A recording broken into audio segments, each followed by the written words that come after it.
اسلام میں پاکیزگی کا، طہارت کا، صفائی اور ستھرائی کا جو ذہن دیا گیا ہے اور جو تاکید کی گئی ہے، کسی اور دوسرے دین میں اتنی تاکیدات کہیں موجود نہیں ہیں۔ اسلام کا اگر آپ مجھے دوسرا نام پوچھیں تو اسلام کا دوسرا نام دین طہارت ہے، پاکیزگی کا دین ہے۔ ہمیں ظاہر اور باطن کی طہارت، پاکیزگی فکر و خیال اور عفت قلب و نظر اور جسم و جان کی پاکیزگی کا سلیقہ طریقہ اسلام ہمیں دیتا ہے۔ صحیح مسلم میں حضور علیہ السلام کا فرمان کتنا واضح ہے، الطہور شطر الایمان، پاکیزگی ایمان کا حصہ ہے، نصف ایمان طہارت کو کہا گیا۔ تو ہمیں طہارت حاصل کر کے اسلام کے ثمرات سمیٹنے چاہیے۔ اسلام نے اپنے ماننے والوں کو پیدائش سے لے کر مرنے تک ہمیشہ طہارت پر رہنے کی تلقین کی ہے۔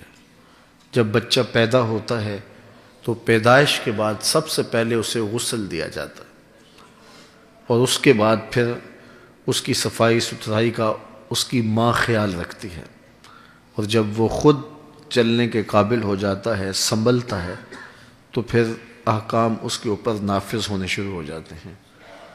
اور 5 گانا نماز ادا کرنے سے پہلے وضو کرنے کو لازم قرار دیا گیا، اور وضو سے پہلے مسواک کی تلقین کی گئی۔ حضور نے فرمایا لولا ان اشق علی امتی لفرضتہم السواک، اگر میں اپنی امت کو مشکل محسوس نہ کرتا کہ مشکل میں پڑ جائے گی تو میں ان کے اوپر مسواک کو فرض قرار دے دیتا۔ تو مسواک وضو سے قبل کرنے کی تلقین کی گئی۔ حجامت یہ فطرت مسلمان بیان کی گئی، فطرت انسانیہ سے ہے یہ۔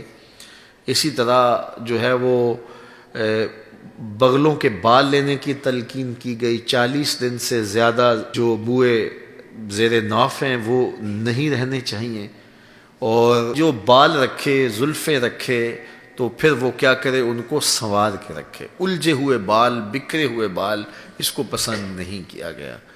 تو اسی طرح تیل لگانے کی تلقین کی گئی۔ صاف ستھرا اور پاکیزہ لباس پہننے کی تلقین کی گئی۔ لباس پرانا ہو کوئی حرج نہیں ہے، لیکن میلا کچیلا نہ ہو۔ تو ہمیں ایک ستھرا انسان بننے کی تلقین کی گئی ہے۔ اور ہماری طہارت کا تو اتنا اہتمام کیا گیا ہے، جب کوئی شخص مرتا ہے تو کہا اس کو بھی ابھی غسل دو، حالانکہ وہ فوت ہو چکا ہے، لیکن اس کو بھی غسل کرنے کی تلقین کی گئی، اور پھر کہا بیری کے پتے بھی ڈال لینا ذرا صفائی ٹھیک ہو جائے۔ پھر چٹے لباس کا کفن دیا جاتا ہے، تو اس میں بھی وضو کا اہتمام ہے۔ کوئی دنیا کا مذہب اس قدر اہتمام نہیں کرتا صفائی کا، جو صفائی کا اہتمام جو ہے وہ مسلمان کرتے ہیں۔ اور پھر اپنی گلیوں اور بازاروں کو صاف کرنے کی تلقین کی۔ لیکن آج اس دور موجود کے اندر ہم اگر اپنے بلاد اسلامیہ کو دیکھیں، اپنے محلوں کو، گلیوں کو اور بازاروں کو دیکھیں، اور دنیا کے دیگر ممالک کی صفائی ستھرائی کا مزاج دیکھیں، تو پھر آج ہمیں شرمندگی ہونے لگتی ہے۔ اس کا مطلب کیا ہے کہ ہم دین سے بہت زیادہ دور ہو چکے ہیں، اور ہمارے یہاں گندگی کے ڈھیر گلی گلی لگے دکھائی دیتے ہیں۔ گھر کو صاف کر کے اس کا کوڑا جو ہے وہ ہم ہمسائے کے گھر کے آگے ڈال دیتے ہیں، یا رات کی تاریکی کے اندر جو ہے وہ کہیں بھی پھینک دیتے ہیں۔ یہ کہاں وہ رکھا ہوا ہوتا ہے، وہ ڈرم وغیرہ چلو لوگ اپنی مدد کے تحت بھی رکھ لیتے ہیں، یا بلدیہ کی جانب سے بھی رکھے جاتے ہیں، تو کچھ لوگ اتنا گوارا نہیں کرتے کہ اس احتیاط سے ڈالیں کہ اس کے اندر پڑے، اور وہ باہر ہی پھینک کے بھاگ جاتے ہیں۔ اور کوڑا کرکٹ گلیوں میں بکھرا پڑا ہے، گندگی کے ڈھیر ہیں کہ کہاں کہاں سے نظر آ رہے ہیں۔ آپ لاہور جائیں ایئرپورٹ کے تو بائیں جانب ایک پہاڑ دکھائی دے رہا ہے گندگی کا، اور وہاں سے گزرنا مشکل ہوتا ہے، اور یہ ایک مین روڈ کے کنارے کے اوپر یہ تماشا لگا ہے۔ اور ہماری گلیوں میں، ہمارے بازاروں میں جو کچھ ہوتا ہے، تو ہمارا دین تو ہمیں نہیں سکھاتا، ہمیں تو طہارت اور پاکیزگی کا درس دیتا ہے، سبق دیتا ہے۔ دین طہارت ہے اور طہارت کا انعام ہے، تو ہمیں فوری طور پہ اگر کہیں گندگی دکھائی دے تو اس کے ازالے کا حکم دیا گیا ہے۔ تو میں کم از کم اپنے ملنے والوں سے یہ توقع رکھتا ہوں، اور میرا پیغام جن لوگوں تک پہنچ رہا ہے ان سے توقع رکھتا ہوں کہ وہ اپنے ماحول کو صاف ستھرا اور پاکیزہ رکھنے کی کوشش کریں گے، اپنی گلیوں کو صاف کریں گے، اپنے بازاروں اور محلوں کو صاف کریں گے، اور جو ہے وہ ایسے ہی شاپر نہیں پھینک دیں گے کہ جو ہے وہ گلیاں اور گٹر بند ہو جائیں اور پھر کئی دن تک تعفن گوارا کرنا پڑے۔